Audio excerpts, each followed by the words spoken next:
नमस्कार बच्चों, आप सभी का स्वागत है। मैं डॉक्टर दिनेश कुमार पांडे। आज की वीडियो में हम लोग बात करेंगे शब्द के बारे में। शब्द है क्या और शब्द के विभिन्न आधारों पर उनके भेद यानी उनके प्रकार कौन कौन से हैं। तो यहाँ सबसे पहले हम बात करते हैं शब्द की। तो जैसा इससे पूर्व हम लोगों ने देखा था कि भाषा की जब हम बात करते हैं उसकी सूक्ष्मतम इकाई, भाषा में हम बात करते हैं कि इसकी सूक्ष्मतम इकाई यानी सबसे छोटी इकाई क्या होती है, इसकी सूक्ष्मतम इकाई ध्वनि। और इसी ध्वनि के लिए जो हम आप प्रतीक या चिन्ह का प्रयोग करते हैं उसी को हम आप वर्ण कहते हैं। और इन्हीं प्रतीकों या चिन्हों का जो क्रम हम निर्धारित करते हैं यानी प्रत्येक ध्वनि के लिए कौन सा चिन्ह होगा, कौन सा प्रतीक होगा, वह हमारी लिपि होती है। तो भाषा में जब हम लिपि अर्थात जो ध्वनि के प्रतीक और चिन्ह हैं उनमें जब प्रतीकों की बात करते हैं, जिसे हम वर्ण या अक्षर की बात करते हैं, तो वर्ण या अक्षर, तो वर्ण और अक्षर का मेल जब होता है तो उससे जो निर्मित रूप मिलता है उसी को हम शब्द कहते हैं। तो शब्द को यदि हम परिभाषित करें तो शब्द के लिए कह सकते हैं एक या एक से अधिक अक्षरों के उस प्रकार, एक या एक से अधिक अक्षरों के उस प्रकार से निर्मित रूप या बनी हुई स्वतंत्र सार्थक इकाई जो होती है या सार्थक ध्वनि होती है उसी को हम क्या कहते हैं, उसी को शब्द कहते हैं। यानी हम शब्द के बारे में कह सकते हैं कि एक या एक से अधिक वर्णों से बनी सार्थक स्वतंत्र जो ध्वनि होती है उसी सार्थक और स्वतंत्र ध्वनि को हम क्या कहते हैं, हम शब्द कहते हैं। तो यहाँ जैसा हमने बताया कि इसकी सूक्ष्मतम इकाई क्या है, इसकी सूक्ष्मतम इकाई ध्वनि है। तो जो सार्थक और स्वतंत्र ध्वनि, अब उसमें एक वर्ण भी हो सकता है, एक अक्षर भी हो सकता है। यहाँ वर्ण के साथ साथ हम क्या कह सकते हैं, अक्षर। तो एक या एक से अधिक अक्षर से बनी सार्थक और स्वतंत्र ध्वनि को हम क्या कहते हैं, उसको हम शब्द कहते हैं। तो यहाँ अब इसका उदाहरण यदि हम ले लें तो हाँ ये भी शब्द है, ना ये भी शब्द है, हम भी शब्द है, फिर आपका कमल भी शब्द है। उसी तरह से आप और भी शब्द बना सकते हैं कि गदगद या कटहल। यानी हम जो ध्वनियों का समूह लेते हैं उन ध्वनियों के समूह या अक्षरों के समूह जो स्वतंत्र है, सार्थक है, उनको हम क्या कहते हैं, उनको हम शब्द कहते हैं। अब शब्द की बात जब हम करते हैं तो शब्द वास्तव में देखा जाए तो शब्द जो है वह जैसे अभी परिभाषा में हमने बात किया कि एक या एक से अधिक अक्षर या वर्ण या ध्वनि के सार्थक और स्वतंत्र रूप को हम क्या कहते हैं, शब्द। तो शब्द की बात करें तो इस तरह शब्द के दो रूप मिलते हैं।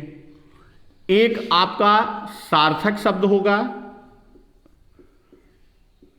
जैसा हमने उदाहरण लिया। अब सार्थक शब्द में जैसे कल, नल, कमल आदि। उसी तरह आपका एक शब्द क्या होगा, एक शब्द निरर्थक शब्द, जिसका कोई भाव नहीं, तो अब इसमें जैसे हमने ले लिया नीपा, या ऐसे भी कोई भी आप शब्द जोड़ लीजिए। जैसे यहाँ पे कमल है तो हमने लिख दिया है वो ध्वनियों का समूह मलक, इसका कोई भाव नहीं निकल रहा है। तो ये हमारा क्या है, निरर्थक, और जिसका हम आगे प्रयोग नहीं करते या इनका उपयोग नहीं करते। तो जब हम सार्थक शब्द की बात करते हैं तो सार्थक शब्द के जब हम भेद में चलते हैं तो इसके भेद को हम लोग किन चारों, नहीं बल्कि इसको इस तरह से कहें कि 4 आधारों पर हम इसका वर्गीकरण करते हैं, 4 आधारों पर। तो ये 4 आधार जो आपके बनते हैं, ये 4 आधार, जिसमें सबसे पहले हम बात करते हैं किसकी, उत्पत्ति या स्रोत के आधार पर। पहला भेद हम लेते हैं उत्पत्ति या स्रोत के आधार पर। फिर दूसरा, यानी शब्द की उत्पत्ति कहां से हुई या शब्द का स्रोत कहां से है। फिर दूसरा रूप हम लेते हैं कि उसकी रचना या बनावट के आधार पर। दूसरा आधार जो हम लेते हैं किस आधार पर, रचना या बनावट के आधार पर। आपका 2 हो गया। तीसरा हम लेते हैं व्याकरणिक रूप पर, व्याकरणिक प्रयोग, या इसी को हम कहते हैं विकार के आधार पर। और चौथा जो भेद हम लेते हैं आधार, वह है अर्थ के आधार पर। किसके आधार पर, अर्थ के आधार पर। तो ये 4 भेदों पर हम शब्द के बारे में अध्ययन करते हैं। यदि आप देखेंगे तो हिंदी भाषा का जो शब्द का खंड है वह इन्हीं पर आधारित आपके शब्द होते हैं। अब इसमें जैसे उत्पत्ति या स्रोत के आधार पर हम बात करेंगे तो इसमें 4 प्रमुख रूप से आते हैं। पहला आपका आता है तत्सम, तत्सम शब्द। दूसरा आपका आता है तद्भव शब्द। तीसरा आपका आता है देशज शब्द। और चौथा विदेशज शब्द।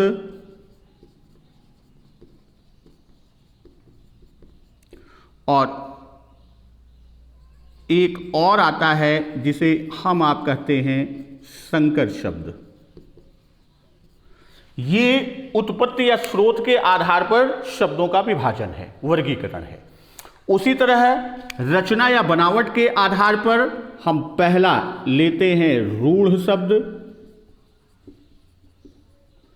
दूसरा यौगिक शब्द, और तीसरा योग रूढ़ शब्द। उसी तरह व्याकरणिक प्रयोग के आधार पर यह 2 खंडों में विभाजित होता है। एक आपका विकारी शब्द और दूसरा आपका अविकारी शब्द। विकारी में आपका आता है संज्ञा, सर्वनाम, विशेषण और क्रिया। विशेषण और क्रिया। अविकारी में आपके जो भेद आते हैं वह कौन कौन से हैं। अविकारी की बात करते हैं तो अविकारी में आपका आता है पहला क्रिया विशेषण, दूसरा संबंध बोधक, तीसरा समुच्चय बोधक, तीसरा आपका समुच्चय बोधक, और चौथा खंड आपका आता है विस्मयादि बोधक। विस्मयादि बोधक शब्द। और जब हम अर्थ के आधार पर बात करते हैं उत्पत्ति या स्रोत, रचना या बनावट, व्याकरणिक प्रयोग, और फिर अगला आधार जो हम अर्थ के आधार पर बात करते हैं, तो अर्थ के आधार पर यदि हम कहें तो वहां 4 प्रकार के भेद मिलते हैं। एक आपका आता है एकार्थी, अनेकार्थी। इसमें आपका पहला आएगा एकार्थी शब्द, दूसरा अनेकार्थी शब्द, तीसरा समानार्थी शब्द, या इसी को हम क्या कहते हैं, पर्यायवाची शब्द, और चौथा आता है विलोमार्थी, विलोम शब्द। तो ये हमारे क्या हैं, शब्द के भेद हैं। अब हम बात करते हैं सार्थक शब्दों के विभाजन में कि इनके भेद 4 आधारों पर कौन कौन से आधार हैं। पहला उत्पत्ति या स्रोत के आधार पर, इसमें आपके जो शब्द हैं तत्सम, तद्भव, देशज, विदेशज और संकर शब्द, तो यहाँ तत्सम शब्द की बात हम करते हैं, फिर तद्भव, देशज, विदेशज। तो यहाँ अब हम आपको एक एक आधार का वर्गीकरण करते हैं और आज हम लोग उत्पत्ति या स्रोत के आधार पर शब्दों के वर्गीकरण का विस्तृत रूप देखेंगे। तो चलिए चलते हैं, हम बात करते हैं उत्पत्ति या स्रोत के आधार पर।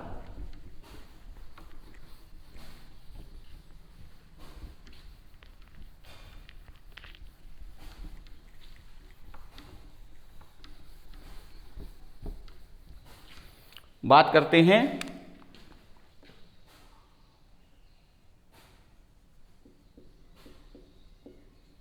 उत्पत्ति या स्रोत के आधार पर।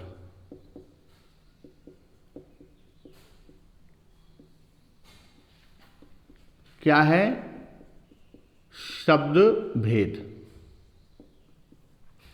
तो इसमें जैसा हम लोगों ने देखा था, उत्पत्ति या स्रोत के आधार पर पहला भेद था आपका तत्सम।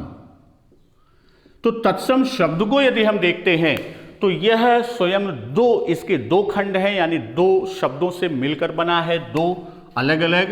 एक आपका होता है तत् और दूसरा होता है सम। तत् का आशय यहां पर क्या है, उसके, और सम का आशय होता है समान। अर्थात तत्सम शब्द का जब हम अर्थ की बात करेंगे तो ये हो जाएगा उसके समान। तो ये उसके समान। अब हिंदी की जब हम बात करते हैं तो हिंदी की जननी कौन है, संस्कृत है। तो उसके समान अर्थात यहां पर हम कहेंगे कि संस्कृत के समान शब्दों का जो प्रयोग, संस्कृत के समान शब्द का प्रयोग जब हम हिंदी में करते हैं तो उन शब्दों को हम क्या कहते हैं, उन शब्दों को हम तत्सम शब्द कहते हैं। तो तत्सम की जब हम बात करते हैं तो तत्सम शब्द क्या हुआ, तत् माने उसके और सम माने समान। तो अर्थात हम ये कहेंगे कि उसके समान अर्थात किसके समान, संस्कृत से चूंकि हिंदी का जन्म हुआ, उद्भव हुआ, तो संस्कृत के शब्दों के समान जो शब्द हम हिंदी में प्रयुक्त करते हैं उसी को हम तत्सम शब्द कहते हैं। तो जब हम तत्सम शब्द की बात करते हैं, किसकी, तत्सम, तो तत्सम शब्द में अगर आप उदाहरण लें तो जैसे उज्ज्वल, आप लेते हैं संज्ञा या संध्या। तो अब यहां शब्द हमने लिया उज्ज्वल, ये आपका संस्कृत का शब्द है। इसका जो हिंदी में रूप आता है जिसे हम आगे पढ़ेंगे उज्ज्वला, ये क्या है, उसका तद्भव रूप है, ये उसका तत्सम रूप है। हम बात करते हैं किसकी, संध्या।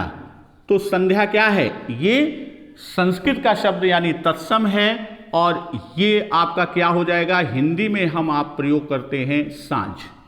तो इस तरह ये खंड क्या है, ये हमारा तत्सम है और ये क्या है, ये हमारा तद्भव है। तो ये तो हो गया हमारा पहला भेद तत्सम। फिर दूसरे भेद की बात हम करते हैं तद्भव। तो दूसरा शब्द भेद, जिसे हम कहते हैं तद्भव शब्द। तो तद्भव शब्द की जब हम बात करते हैं तो तद्भव शब्द है क्या? तत् धन भव। अगर इसका हम अर्थ लें, इस शब्द का अर्थ की बात करें, जैसे ऊपर हमने तत्सम की बात की, तो यहां क्या हो जाएगा? तद धन भव। अगर अर्थ इसका निकालना है तो हम दो खंडों में बात करेंगे, तद धन भव। अब यहां पर तद रूप आता है, तो अगर आप विच्छेद, संधि विच्छेद के क्रम में देखेंगे तो ये आपका हो जाता है तत्, और तत् का आशय होता है उसके। भाई ऊपर भी हमने देखा तत् का मतलब क्या होता है? तत् का मतलब उसके। और फिर होना, होना, भव माने होना, तो उसका, उसके के बजाय यहां पर जब हम प्रयोग करेंगे तो वो क्या हो जाएगा? उससे। और यहां पर क्या है? होना। अर्थात तद्भव की जब हम बात करेंगे तो ये क्या हो जाएगा? उससे होना। तो किससे होना? अर्थात यहां फिर हम कहेंगे कि संस्कृत की बात हम करते हैं, तो संस्कृत में जब आप बात करेंगे तो तद्भव में कि संस्कृत शब्दों से विकृत होकर, इसको हम किस तरह समझेंगे? ये तद्भव को, इसको कहेंगे कि जो संस्कृत शब्दों से विकृत होकर, संस्कृत शब्दों से विकृत होकर निर्मित शब्द क्या होंगे? तद्भव। तो संस्कृत शब्द से जब वह विकृत होकर शब्द निर्मित होता है, उसको हम क्या कहते हैं? उसको तद्भव कहते हैं। अर्थात विकृत होने का मतलब यहां क्या है? विकृत का आशय जो है वह है कि परिवर्तित होकर। जो तत्सम शब्द है, यानी संस्कृत का मूल शब्द है, वह विकृत होकर किससे बनता है? जो रूप धारित करता है, उस रूप यानी उस शब्द रूप को हम क्या कहेंगे? उसे हम तद्भव कहेंगे। तो यहां तद्भव की बात करते हैं कि यहां हिंदी में अनेक शब्द ऐसे होते हैं जो किस रूप में मिलते हैं? कि जो निकले तो संस्कृत से ही हैं, उनका उद्भव कहां से हुआ? संस्कृत से ही उनका उद्भव हुआ, किंतु वह विभिन्न रूपों में, अर्थात वह प्राकृत, अपभ्रंश और पुरानी हिंदी के माध्यम से गुजरते हुए।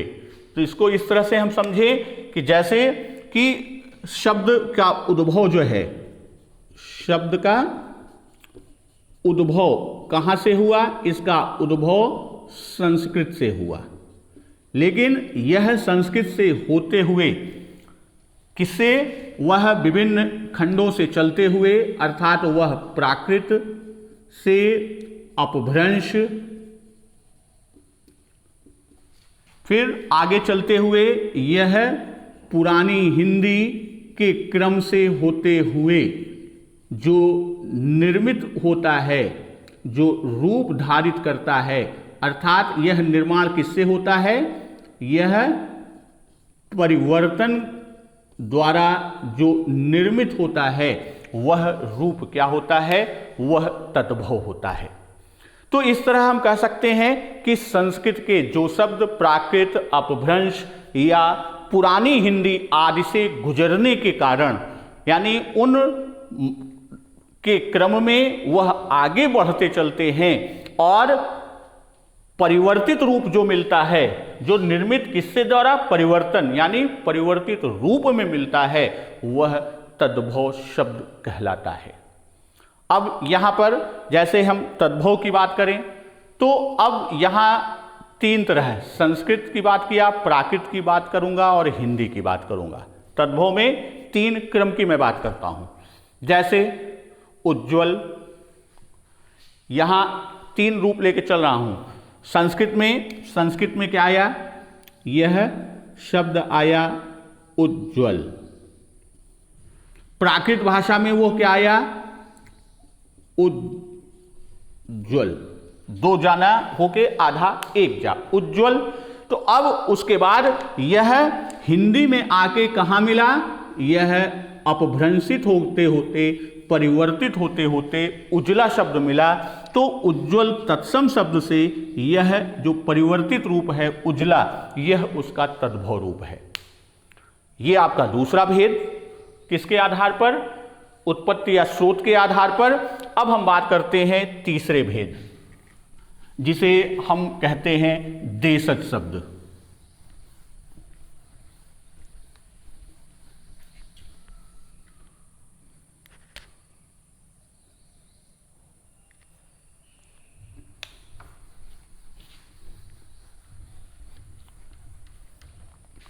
तीसरा भेद हमारा कौन सा है,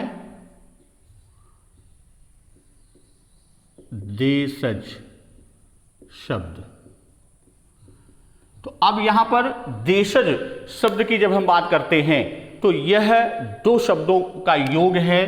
कौन कौन सा, एक है देश और दूसरा है ज। तो यहां देश का मतलब आप समझ ही रहे हैं कि यह देश में जन्मा, जा का मतलब जन्म लेने वाला। तो अर्थात इसका यह अर्थ देश है और ये क्या है, जन्म लेना। तो यहां देशज का जो भाव निकलेगा वह क्या होगा, देश में जन्मा।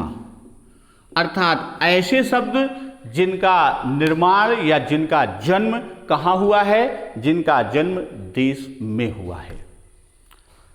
तो ऐसे शब्द जो क्षेत्रीय प्रभाव के कारण परिस्थिति व आवश्यकता अनुसार, ऐसे शब्द जिनकी उत्पत्ति क्षेत्रीय प्रभाव और परिस्थिति और आवश्यकता के अनुरूप बनकर प्रचलित हो गए, वो शब्द क्या कहलाते हैं, वह शब्द देशज शब्द कहलाते हैं। कैसे हम इसको देशज शब्द की बात करें तो देशज शब्द, इसका अगर आप उदाहरण लें, जैसे हम आप कहते हैं पगड़ी, प्रयोग होता है टांग, लोटा, ये सब क्या हैं, यह सब देशज शब्द हैं। उसके बाद चौथा खंड हमारा आता है विदेशज शब्द।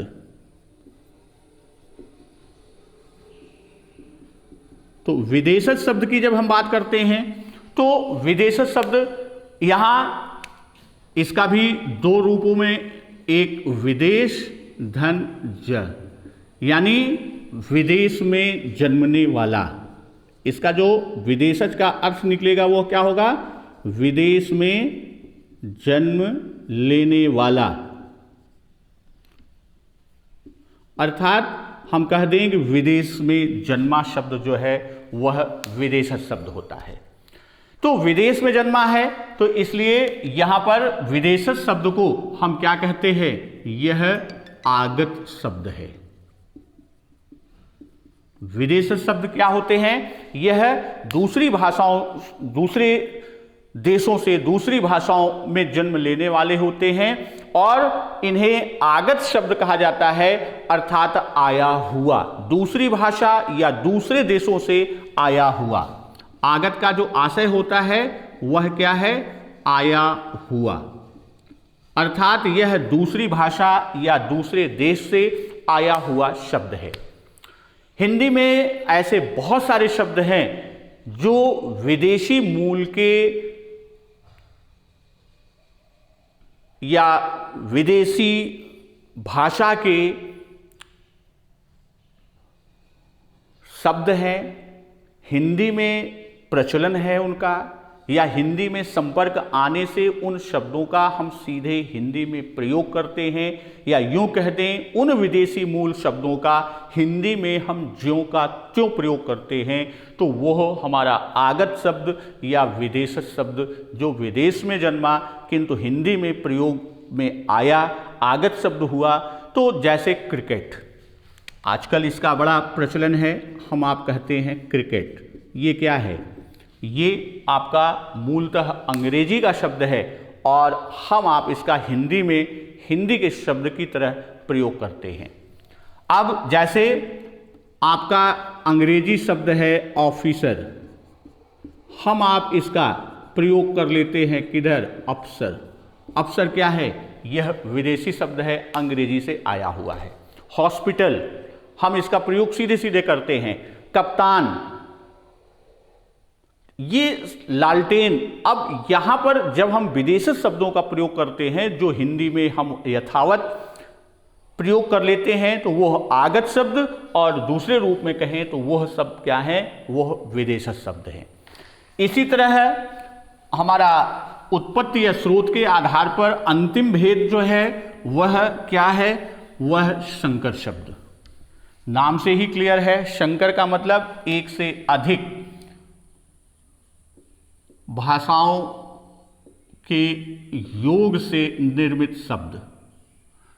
संकर शब्द की बात हम जब करते हैं तो संकर शब्द में आपका जो भी रूप आपका आता है, उस संकर शब्द के रूप की जब हम बात करते हैं तो इसमें हम विभिन्न भाषाओं के शब्दों को मिलाकर चलते हैं। जैसे यानी दो विभिन्न भाषा या दो विभिन्न स्रोतों से आए शब्दों के मेल से बना शब्द। संकर शब्द क्या है कि दो विभिन्न भाषाओं या स्रोतों से निर्मित शब्द।